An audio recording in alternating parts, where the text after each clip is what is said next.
Coming to get you, Barbara. Buried deep in the Pacific Northwest, one team in Springfield, Oregon, takes on the impossible, finding dead Mopar muscle and bringing it back from the grave.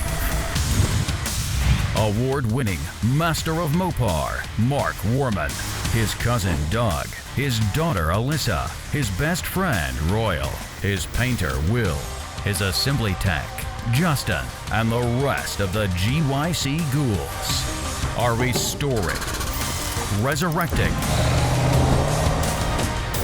and recreating some of the fastest, fiercest, and rarest muscle cars on the planet. This is Graveyard Cars. All right, just to catch everybody up on our 71 Barracuda project, this is the one that George and I basically built from scratch a couple of seasons ago. The guy who commissioned me to build it wanted a real 1971 Plymouth Barracuda. So those pickings are pretty slim out there. That's why I ended up buying a really rough, rusty one, so I'd still have all the right numbers for it. It'd be a real car. When we were done, we wouldn't have to have an assigned VIN for it. But it was rough. So the fact is, the only parts that we were really able to harvest was the roof infrastructure, and the peripheral pieces that go around it. You have to have those because at the time, nobody was making them. Now, AMD is making them. I should have saved more money and just cut the roof off of it and had it dipped and not bothered with the car. But because I wasn't sure until all of the paint is off of it what it looks like, we sent the whole car out and had it dipped. Well, you can see in the pictures when we got that thing back, with the roof cut off it, there was nothing left. It's funny, when we actually got through going through our parts department and laying all the sheet metal out, it was like a great big AMD billboard. I mean, there was literally almost every part except for the roof. So, you know, when you're building a car, especially one like this where it's from scratch, it's a lot like maybe building a house would be. You got to build that foundation. Foundation needs to be square. So the way we started was the rear frame rails. Set those down on the frame jig. Those are established values. Welded in the cross member for it, the shock cross member. From there, we moved to the front of the car where we installed the frame rails and the torsion bar cross member. We also added the K member, which adds a lot of strength and holds the car geometrically square. In this case, we started out by putting the trunk floor, front floor extensions in place, the under seat pan, very important, crucial part, the step wells, the main floor. We even put the two hinge pillars in place, because those would be technically the next pieces before we can go up. So with the foundation built for the car, the next thing would be to put on the B pillars. This is a part of the car that has to be in its established place. From there, we could do the inner and outer wheel houses. We did the rear cross member with its extensions on it. When we were finished putting the floors and the lower stuff on and began like with the wheel houses and the pillars, Will came by and said, why don't I paint everything now? And that was actually a great idea. One thing that's super cool and super easy about this particular car, it's black, so it's just a 9300 single stage. Super easy. And when Mark and George get all of their inner structure parts and pieces welded, grinded, and done, and before they put any type of outer structure on, it's super easy to go in there, get some jam work done. That way, by the time this car is fully done and assembled, from top to bottom, every square inch of this car is painted. I give him credit, I hadn't even thought about it. Normally, he can't do any paint work on a car, or doesn't do the paint work on a car until, you know, it's ready for that. Once we set the roof on there, that's great. We just vice gripped it into place. Because there's so many critical points that can move just a little bit, but give you all the alignment you need. That's why you see us putting doors on next. That way, you can match up your quarter panel skins that you have to put on it. You can put the rest of the sheet metal on. We can start building out the front inner structure. But again, we're not going to weld that roof on until we know that the firewall and the cowl and the hinge pillars are all where they belong. The doors are in space where they go. With that, we can begin doing the welding. The only thing I like to do is hold tough until we have the front inner structure on, and that's what we did next. All of the front inner structure. If those aprons aren't right where they're supposed to go, if those shock towers aren't right where they're supposed to go, you're gonna have either alignment problems with the car, or you're gonna have sheet metal alignment problems. You're gonna have fenders that just can't come back far enough because the aprons were welded on 1/2 of an inch too far forward, and I've seen that. So just like we do on every other car, all the parts and pieces that are getting like new quarter panels, we take them, sand them out nicely, put the sound deadener on them, and then I'm able to go ahead and hit it with the 9300 single stage. So when they put that car together, it's got sound deadener every square inch. Every square inch has color on it, and it's just the easiest way to do it if you're replacing quarter panels. Mark and George did a great job getting this car put together. Now that it's all welded, everything's looking good. At that point, it's able to come over to me, and I can do the jam work on it. And then once I jam it, I'm just gonna panel paint the whole car. So once I get this car, going from start to finish is gonna be super quick. So the best part of a build like this is when it begins to look like a car. And you can actually see the fruits of your labor, if you will. And saying, wow, we built this thing literally below the roofline. We built it from nothing. The black paint looks beautiful that Will did on it. He wanted this car to look as close to a real 71 Hemi Cuda as possible. Absolutely gonna be stunning. With this particular car, we did it a little bit differently. I shot the body first, completely separate. That way I could just get it in, get it out, get it buffed, and get it over to Justin's area. While Noah was doing that, I was able to grab the hood, fenders, all the parts and pieces, and do the final paint on them. Because it is a black single stage, I don't have to worry about the color matching at all. It all comes out of one can and it's all gonna match. The only thing that you do have to take into consideration is it is 4 coats, and that is a thick product, and you don't want to get it to solvent pop, so you definitely want to give it maybe 20 minutes. Let the car tell you how much time it needs in between each coat. After that, I just kick it over to Noah. He does the cut and buff on it, and then we go over and assemble the whole car, and it's ready for Justin to build. Let's study the facts and learn how Chrysler Plymouth is coming through with the new Barracuda. First off, you can see there's a new look up front with new dual headlamps and new circular parking lights in the stone shield under the bumper. The new grills are exciting. Cuda here features a colored grille available in 9 body colors, very unusual. Ventless side glass is a stylish feature which also affords better visibility for driver and passengers. Door handles are flush with the body, adding to the streamlining and convenience to opening the wide doors. Stay tuned to see how Plymouth makes it.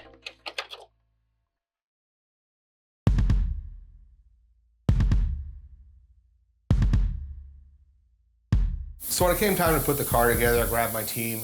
I trust them, I love them, I like to build them up, but I just feel a little bit better if I'm directly involved, overseeing it, no silliness. Let's get the car hung together without having any problems.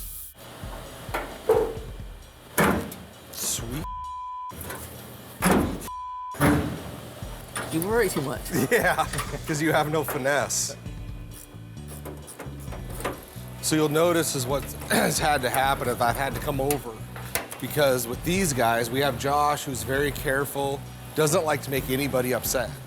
Then you have Shane. Like one day, he's the best tech in the world. And then there's other days where he likes to give me a headache, and he'll chip. And when he delivers bad news is when he'll walk over to you smiling. I have no idea what Will's talking about. I just want to make these cars perfect. It doesn't make me happy. I just look like I'm smiling all the time.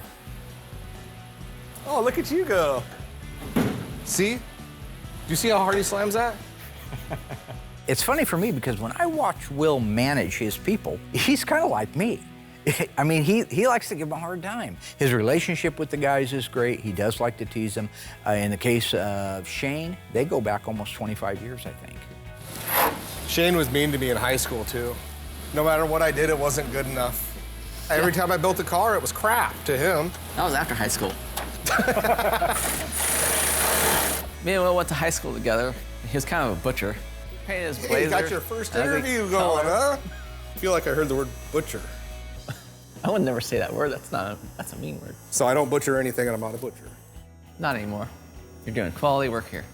We are, because I do such a quality job that's brought your level up. I'll go back to work now. Get back to butchering. Oh, see? God, that's not even funny. I was just trying to help. For Christmas one year, my mom got me everything I needed to finish my blazer, and then I painted it like bright blue, and then Shane said it was an ugly blue. He painted his blazer an ugly color, and I pointed it out. Once again, I was just trying to help. Let me tell you something, Shane is negative. That is the most negative human being on the planet.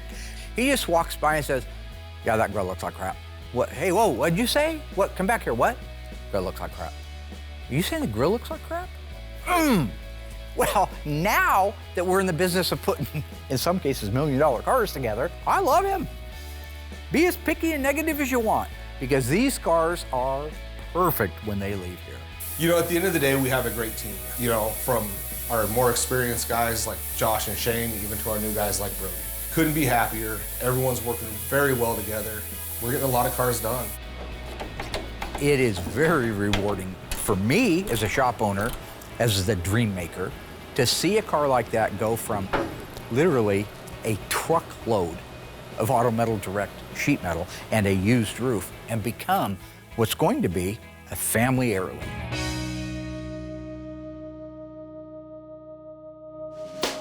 So recently we got in a 1970 Cuda, 440 6-barrel automatic FE5 Rallye Red shaker car. Alyssa is going to validate the car herself, tell me what she thinks, if she believes it's a real 446 barrel car.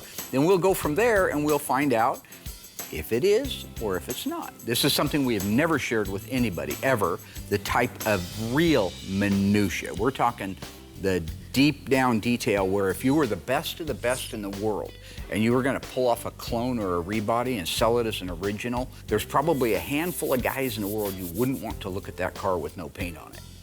I would be one, Tony D'Agostino would be the other, and I can't mention the others because they won't pay me enough money. Obviously, that's why I'm here. What? I'm kidding. Mom jeans? Of course, this was Congratulations. Hated him in the 80s, hate him now. I never understood why the hip line has to be all the way up underneath their armpits. Kowalski. Take a real nice look at Kowalski right there. Who's that remind you of with an afro? Well, you're close. That's Cousin Dougie.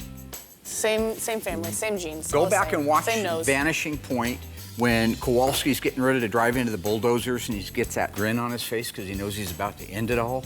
Stop it right there and take a real nice look at Cousin Dougie with an afro. And you tell me that isn't Cousin Dougie. It's not the point of this. It's a 70 Cuda. Let's go have a look at this car. Sounds good. Yep. Let's see what's inside for the driver and passengers of America's most beautiful and sporty car. Barracuda is generously proportioned to accommodate 4 adults in comfort, with a full-width rear seat that's roomy enough for 3. No other car in Barracuda's class has this capacity. The optional console makes the compartment a cockpit, with extra storage space that's always welcome. The locking lever for the door is neatly recessed in the inside armrest, and for 1971, there's keyless door locking from outside. You merely press the lever and shut the door, and the car's locked. It's fast and easy, and you won't lock yourself out of the car, because if you leave the ignition key in the switch, the ignition lock warning buzzer sounds off to remind you.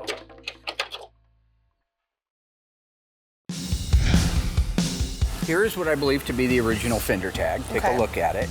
What makes me think that this is an original fender tag? Is there anything on there that I've taught you in the past? So what stands out the most is the pitting. Also, there's a bend. Yep. So there's usually a screw right here, and they're gonna pull it up to paint underneath it and pull it back. So that bend is great to see. Through my loin. I want you to read the vehicle identification number to me. It's BS23. What does that mean? What does BS23 mean? That means that this car started life as a Cuda. Is that right? That's true. Yep, special price class represents Cuda, 70 to 74. Okay, the next one is V0E. What does that mean? The V means that it was a 446 barrel. The 0 is gonna represent the year, so that means it was built in 1970. And the E is gonna represent the plant, which E stands for Los Angeles. So that means this car was built in Los Angeles. How about that, folks? And then it ends with 112159. Which we call the serial number. The serial number. Okay, I would like you to go to this car based on only things that I've taught you in the past and see if you can validate those numbers against the hidden body numbers on this 1970 Cuda. Well, that's easy because you're gonna find this serial number in 2 places on the car. Over the years, I've spent a lot of time with Alyssa and tried carefully to teach her, and at times, many times, I felt like she wasn't listening. But this is a great example that a lot of that stuff has stuck. This wasn't staged. When I asked her those questions, Most of the time she thought I was trying to trick her, but she still guessed the right answers on it. She has learned a lot. One of the places is gonna be up here. This number should be the same as this. 112159. So it matches. It matches, all right? So that's great. And where That's do you great. think the other numbers are? In the roof? No. In the tail panel? It's gonna be down here in the core support Down here or in the core radiator support, depending on who Radiator you're support, talking to. yeah. 112159. All right. So all kidding aside, I want your looks pretty opinion good. now. Does this radiator support, yoke or core support, match the vehicle identification number, serial number, to the upper cowl panel?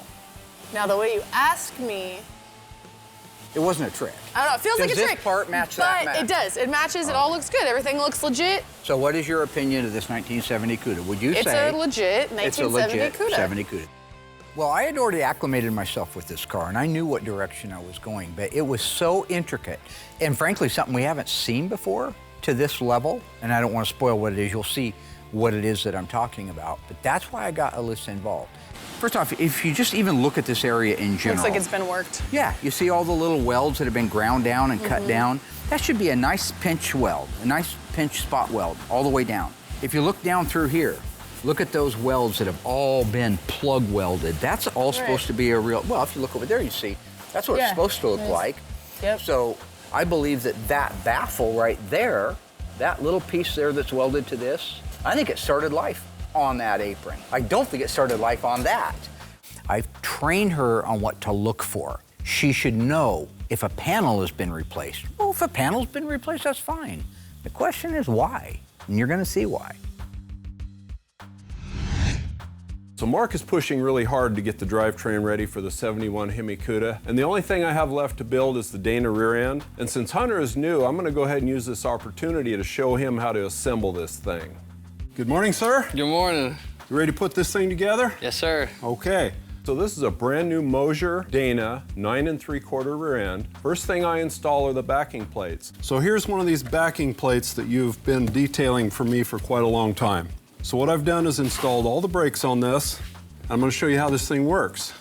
All right. That's a wheel cylinder. It's going to expand those shoes out, lock the drum, and that's how the car stops. All right. So when I apply the air to the wheel cylinder, it's the same effect as having the brake fluid under pressure. It expands the pistons, which pushes the brake shoes out against the brake drum. So I got the gasket in place here. I need you to hold these bolts in place for me. So we're gonna put this on the driver's side of the Dana rear end here. Gotcha. How do you know it's the driver's side? Well, because this is the front. This is the primary shoe, and this hole is where the park brake cable goes in, and it always goes forward. So Doug's a really good teacher. He's super calm. Just sometimes he gets a little confused. So if I put this on the other side, the brake cable would be going out the back, and it wouldn't look right. Makes sense. Right? Yeah. I mean, it's probably just me though. I want to be real careful when I slide this axle in through the seal because it's a real tight fit. And we've got some real nice sealed bearings on here. So normally we have to replace the bearings on the axles, pack them with grease before we assemble these. But these Mosier axles have sealed bearings, makes for a nice, clean, easy assembly. We're going to line up our gasket and get the plate on it. How you doing back there? Yeah, all the bolts are through. Okay, so we got the driver's side axle in place, so we're gonna go ahead and spin the whole cart and we'll do the other side. Let's see if you've been paying attention. True or false? The 1971 Cuda featured a color-keyed grille, available in 6 body colors. If you think you know the answer, stay tuned after the break. We'll see if you're right.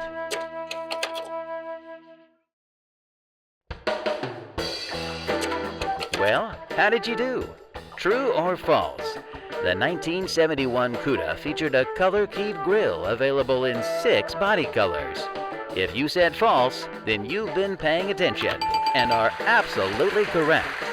The 1971 Cuda featured a color-keyed grille available in 9 body colors, with enough goodies to turn on and turn up in the winner's circle. Look, shaker hood, 4-speed or torque flight, Hemi suspension, heavy-duty drum brakes, F60 by 15 tires, plus trim items, all standard. The bold look with 60.7-inch rear tread is dramatized by Cuda's black paint treatment at the rear, with relocated backup lights as a safety improvement. Optional rally cluster includes a 150-mile-an-hour speedometer, odometer, tachometer, clock with a second hand, and full instrumentation. All controls floodlighted for convenience and safety. For the king of the road, there's Hemi Cuda. So on the inside here, I believe that everything from the firewall where it meets the floor back is all one car. And it's not, and never was, a 446 barrel Cuda. It was a Barracuda Grand Coupe. To me, this is really fascinating stuff. Seems like this car didn't start life altogether, and I'm really excited to see where my dad's gonna go with it. Note these welds. How should the cowl and the floor be united? With a pinch weld, you can see the original ones are The like spot maybe an weld. inch or a spot weld, I mean. You see how the factory did it here, because I believe these rails also, see how nice those are? Yeah. Okay, the rails on this car started life on this floor. So what we've established right now is that the front inner fenders and frame rails started life on the same car. It's obvious that they did when you look at the spot welds. The radiator support, at least the upper tie bar that has the numbers in it, did not start on it. Well, that's okay. Cars were wrecked in the 70s. When they were, they went to a wrecking yard. If the part wasn't available, they got a used core support that happened to have a different set of numbers in it, and they welded it on there because numbers didn't matter in 1972. So that isn't shocking. Now here's where things get interesting. The floor started life on those frame rails I just mentioned on the front of the car. But it appears that the firewall didn't. Firewall happens to be the panel that carries numbers in it, so you have to ask yourself, why? The rockers started life on the floor. Floor started life on the front frame rails, but we're having some other parts slipping in there. So what we need to establish next is, what about the roof and the back of the car? Where did it start life? And what do we have right here? And we have holes for a vinyl top. Let's say this car, this 446 barrel fender tag, that it started life with a black vinyl top. Do you remember what the sales code would be for a black vinyl top? So I know it's gonna be V, and then the number is gonna be the color, and then X. So black is what? Is it? V1X. V1X, okay. I can't believe that I'm actually starting to remember the sales codes. Because when I first started working with my dad, I mean, everything was so foreign to me. Show me a V1X on that fender tag. I only see one code at all with V, and that's the V0E, which we know isn't referencing that. So Right, no, I that's don't the engine see. in that. Would it be on the top line? It's in alphabetical order, so it would be at the very top line, yes. Okay, then no. This No V1X? Nope. What color is the car? What's the Car's paint code? red, so it's gonna What's the be tag? FE5. Right, and then the second notch up, Is also FE5, which means the top, color. body color. and they never had a red vinyl top available? No. Right, so? Holy cow, this roof section didn't even come on the same car as the fender tag. I did not see that one coming. So Did that this means car this car start should just be life- painted, right? It should It all should just be painted all one FE5. color, monochromatic, if you will. Yeah. So that means that we shouldn't have holes for a vinyl top on it. This Grand Coupe Had a vinyl it had a top. vinyl top. Wasn't mandatory, still optional. So I'm not Okay. saying it was mandatory on there, but this car, wherever its little fender tag is out there in La La Land, it had a vinyl top.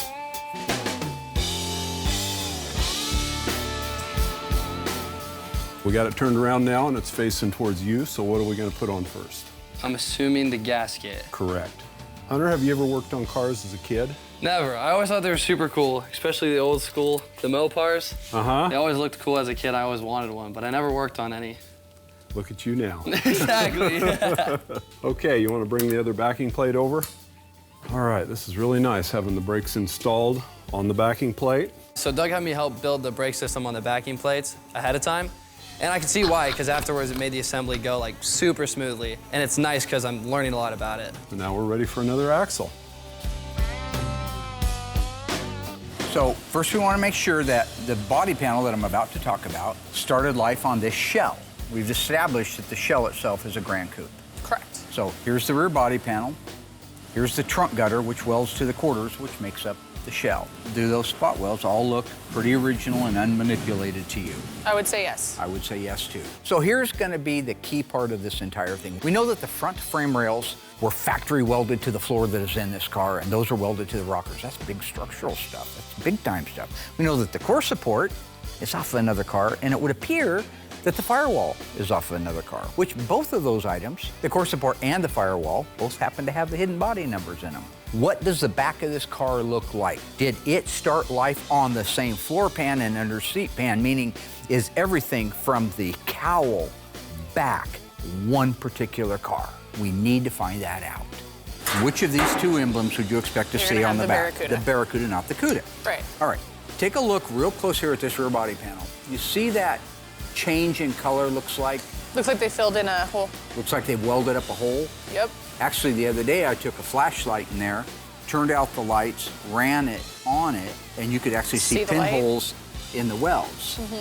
Okay, so what's strange here is that it appears that the quarter panels, the roof, the floors, the rear body panels all started life on the same car, but that car appears to be a Grand Coupe. The dash VIN and the fender tags say it should be a Cuda. So there's something strange going on here. So that means, did it have this emblem on it? No. Which, by the way, the 70 Cuda emblem is double-sided tape. The 3M tape. So if you look at Jim Roots, which we will in a minute, there's no evidence that there's anything on Ever there in a except hole. double-sided tape. I've got a car out there that still has some of the double-sided tape on it to prove it. Here's a real Barracuda emblem. I happen to actually get off of a Grand Coupe, which is Still cool. has the red on the back? Right. Take a look. Is there any chance that those 3 holes, It like matches up perfect. see what I'm getting at? Yeah. Somebody's welded all those holes up and they put a double-stick Cuda emblem on there. But there's more evidence. Because it's a Grand Coupe, this is the Grand Coupe crest. Okay. It goes over the trunk lock cylinder, and you slide it over to the As soon as you side. put it up, there's up. You'd slide it over the side. Now, Dougie still has his little leather pouch that he used to keep in his left rear pocket. And he'd pull that pouch out, and he'd shake it free until he had the trunk key out, because he's a southpaw. And he'd reach over there with his left hand, he'd slide. I always thought it was just the coolest. This is such a weird thing, but everybody remembers different things from when they were a kid. I love watching him switch that out of the way and go in there and put the key in. That is true. I did do that. In fact, I think I still have those keys after all these years. Oh my gosh, look at that. After all these years, I still have those keys. I love it. Yeah. Wish I had the car. It needs a great big hole for that. Yeah, I mean, And you can two see it little right here. holes for that. And you can see the big hole here. You can and see the this one small one there and the small one there. So when I put that up there, I actually went out back the other day just to make sure to an original Grand Coupe and plunked this right in those holes. This is the kind of experience that I was hoping someday to be able to share with Alyssa, and this is a great example of it. Somebody welded up the rear body panel, like I said, where the Barracuda emblem was, where the crest was. The experience is invaluable. Mandatory on all Cuda models in 1970 and 1971 was M88, Michael 88. Do you see an M88 on there anywhere? Oh, okay. M88, yeah. Right. That's called the rear body moldings. I call it a racetrack molding. On a Cuda, they come right along here. These would hold this little thin stainless steel molding. You couldn't get that molding on any other model but a Cuda. Okay. If you ordered a Grand Coupe, you got quarter finish moldings. A Grand Coupe has a molding that goes on the end of the quarter, a little eyebrow molding, all right? The Cuda doesn't use that. The regular Barracuda doesn't use that. The Grand Coupe uses that. If you look at these quarter panels, where those moldings potentially would go if it was a Grand Coupe, 3 holes welded up each side. I went out back and I double checked against a Grand Coupe. Everything that I have that's Grand Coupe fits perfectly in that car. Barracuda emblem, Grand Coupe crest over the lock cylinder, and those moldings. I am sure that the back of that car is a Grand Coupe, and I am sure that somebody went to great lengths to make sure it didn't look like a Grand Coupe. New, now, Barracuda. Here's what it's all about. Long, sleek hood, short rear deck, the look of power. The standard Cuda mill is the 383 4-barrel, 335 horsepower V8 of Roadrunner fame, with 4 great power options. There's the 340 4-barrel, the 440 4-barrel, a 440 with 3 2-barrel Holly carbs, and the topper, the 426 Hemi. Plymouth makes it. All right, so once Alyssa and I had made it all the way around the car, we even looked at the bottom side of it. We didn't have time to share all that with you. I wanted her, just one more time, even though she's seen it before, I want her to see what all the areas that we're saying have been compromised, where welding has been done and panels have been changed. I wanted her to see an unmolested, original version of it. The best one we have just came back from the Dipper. It's Jim Root from Slipknot, cool guy. It's a 70 Cuda. His car is a very, very nice car, very solid car, very pure car. I brought it in here and went over it with Alyssa in the exact same areas that we did on the Grand Coupe, Cuda, whatever it is. Look at the spot welds. You can just tell nobody's ever been there. This is just as pure as they can come. It's absolutely beautiful. You go to that one. Now again, that one still has the original aprons on it, so it looks like this. They're a little ugly, but they're factory ugly. Yeah. As it makes a run down there, how sanitary everything is. Everything fits the way that it should fit. Wow, when you see how the panels are assembled from the factory and how clean everything is on Jim Root's car, you can tell that the car that we're looking at now has some serious issues. Same thing now. Take a look at where the firewall meets the floor. See that seam across there? All spot welded, no big blob welds marrying the two together like our other car have. Right. This pan right here started life on that firewall, which started life on that core support, which started life on the front frame rails, started life on the core support. The last thing I wanted to show Alyssa was the rear body panel. Do you see any One big evidence one right that here. anything's ever been welded there? Nope. How about here where the Barracuda emblem went? Nope. No holes for that, No because it probably grinding had marks. the Cuda, which has the double-sided tape. tape. So, See This here where there's looks any original. signs of a Grand Coupe molding on that quarter? nope. The only thing you see are super sanitary, even more sanitary than those, holes for the M88 rear body panel molding. That's because the car is a real Cuda. All right, so at the end of the day, it was obvious to me, the fender tag and dash VIN call it to be a 1970 Cuda 446 barrel automatic. Unfortunately, didn't start life on that body. It's what you would call a rebody. Rebodying is where you take a car that's rotted, and you've seen them. I've showed you cars that are rotted beyond repair, even for graveyard cars, but they still have a fender tag, they still have a dash VIN, they still have a title.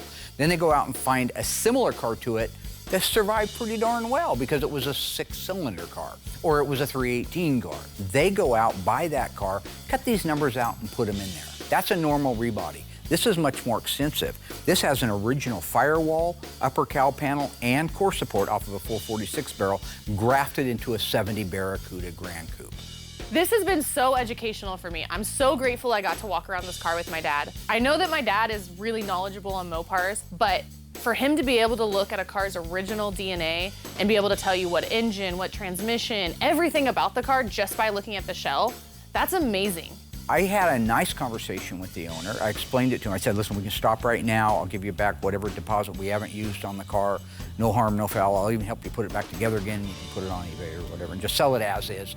Really, it's a assembled car at that point. And he said, no, man. He says, I always wanted a 446 barrel car, and even if it's a tribute, I've seen the tributes you guys do, and they're stunning. So I say, ride it out. And that's what we're doing. We're riding it out, and we're gonna finish that car. What else makes a Cuda? 9,000 candle power road lamps standard, hood lock pins, black rear deck panel, and chromed exhaust tips. All standard. Luxurious leather interior is an option on the all-new Cuda. An overhead consolette with 3 warning lights is included with the leather interior option. Door ajar, low fuel, and fastened seatbelts. All friendly reminders of how Plymouth makes it. The optional rally cluster, a 150 mph speedometer, redline tach, and competition clock with sweep second hand.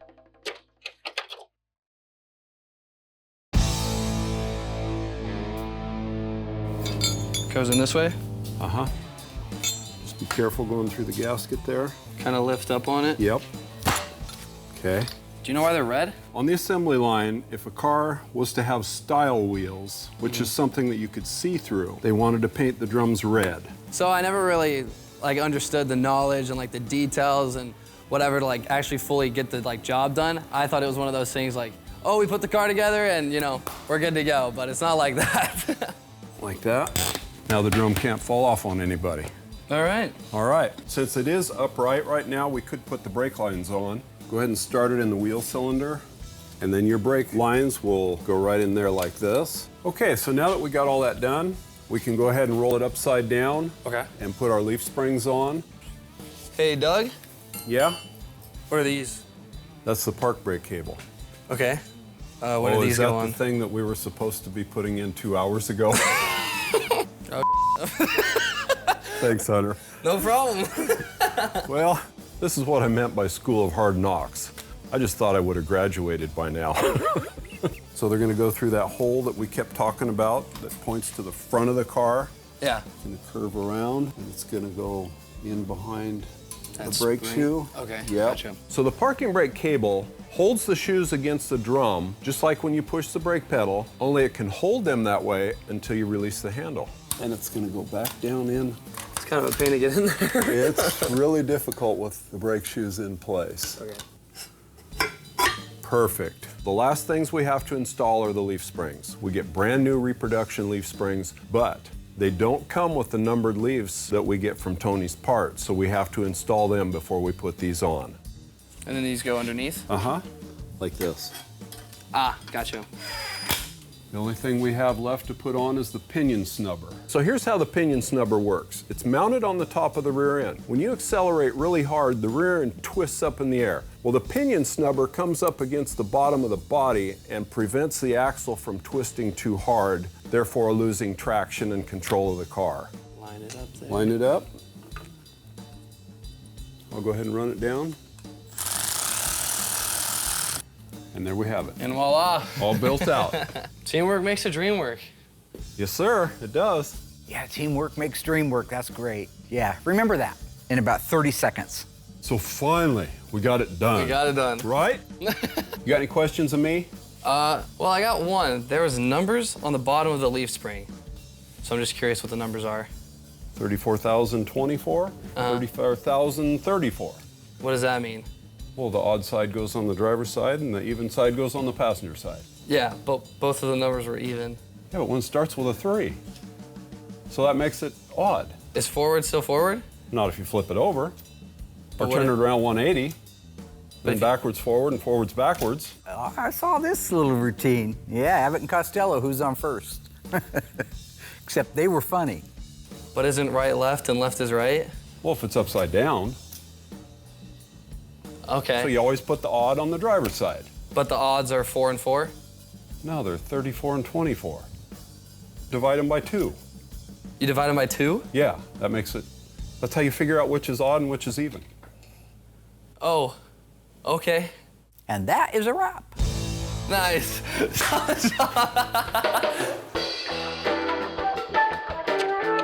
Let's see how many of you have been paying attention. Which of the following engines were not available in the 1970 Cuda? The 318 2-barrel, the 446 barrel, or the 426 Hemi? If you think you know the answer, stay tuned after the break and we'll check your scores.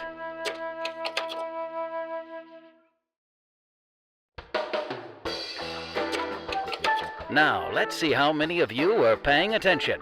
Which of the following engines were not available in the 1970 Cuda? If you guessed 318, you are correct. The 444 barrel, 446 barrel, and the 426 Hemi were all available engine options, but the 383 Super Commando was standard. The 1970 Cuda also came equipped with heavy-duty suspension, front anti-sway bar, heavy-duty torsion bars, heavy-duty shocks, heavy-duty rear leaf springs, 11-inch brakes, and F70 by 14-inch white letter tires, solid.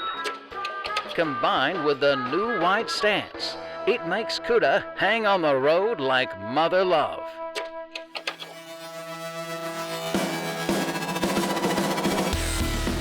This is a second-generation Hemi, no doubt about it. You cannot mistake those valve covers for anything in the world. That is a second generation, or the Helephant 426 Hemi. That's what the owner wanted. Well, let me show you what I think probably is the coolest thing modern world technology has to offer one of these old cars that I didn't even know about until I started building this system out. Hemi Cuda shaker bubble with all the goodies, all the fixings on it, the weather strip, everything in place. Original pulleys, power steering, water pump, crankshaft, alternator. All those are the original components you see on a 66 to 71 Hemi. Correct date-coded marking upper radiator hose. Correct date-coded and markings lower radiator hose.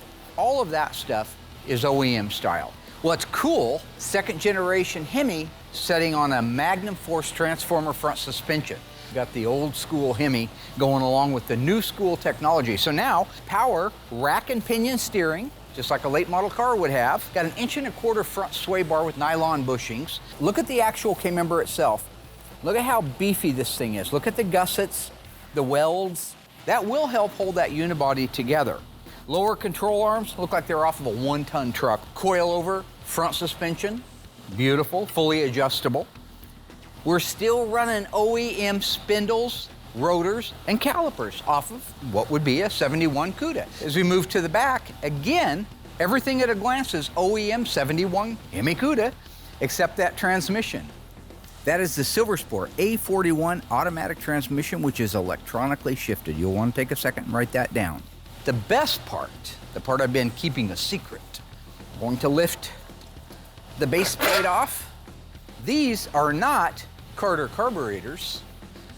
This is Edelbrock electronic fuel injection using throttle bodies that with these two spacers, we can run a stock shaker setup on a 71 Hemi Cuda. So when you're driving that car down the road and somebody says, hey, there goes a 71 Hemi Cuda, look at that shaker, mandatory on all Hemi cars.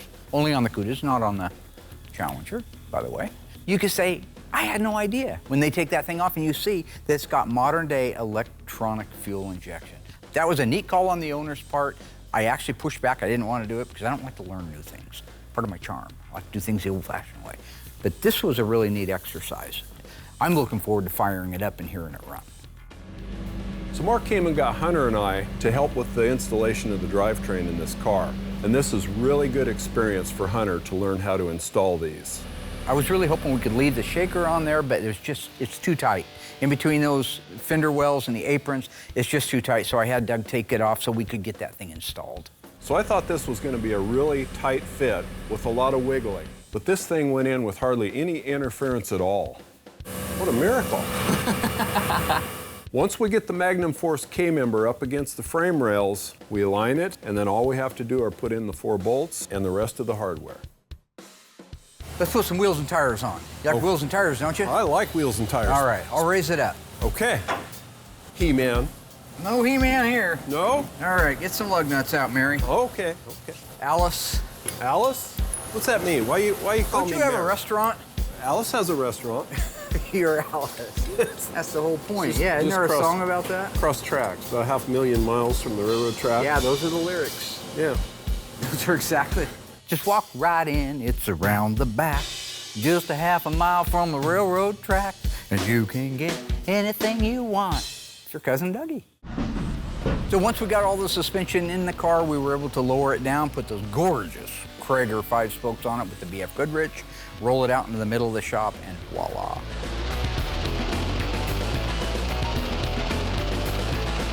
From dust to a complete 71 Hemi Cuda tribute car. There's just nothing cooler than that.